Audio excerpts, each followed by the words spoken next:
ब्रज 84 कोस की परिक्रमा मार्ग पर वृंदावन में स्थित ठाकुर श्री भथरौड़ बिहारी जी महाराज का उल्लेख श्रीमद् भागवत के 10वें स्कंद के 23वें अध्याय में 52 श्लोक में विदित है। यह स्थान अशोक वन के नाम से विख्यात था और अभी भी है। यहाँ आकर श्री कृष्ण ने ब्राह्मण तथा उनके परिवार वालों का उद्धार किया। वृंदावन के अशोक वन में गायों को चराने के लिए भगवान कृष्ण लेकर पहुँचे। यहाँ से ग्वालों को भूख लगी। भगवान ने भोजन लेने के लिए मथुरा में आंगिरस यज्ञ कर रहे ब्राह्मणों के पास ग्वालों को भेजा, परंतु ब्राह्मणों ने भोजन नहीं दिया। तब भगवान ने ब्राह्मण पत्नियों के पास ग्वालों को भेजा, तो वहाँ उन ब्राह्मण पत्नियों ने अपने पतियों के काफ़ी रोकने पर भी भोजन सामग्री थालों में सजाकर भगवान को अर्पित की।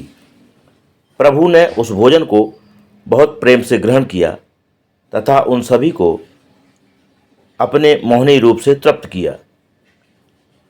भथरौड़ बिहारी मंदिर में एक संत के नाव रखी है जो इसी पर पूजा करते थे।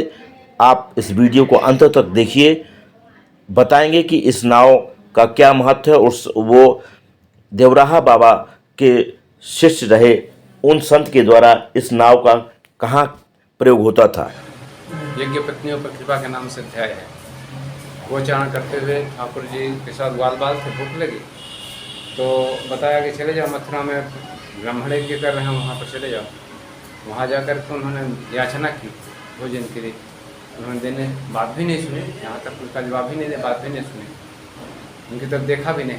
उन्होंने वापस निराश होकर अपना कहा कि उनकी पत्नियों के पास जाओ।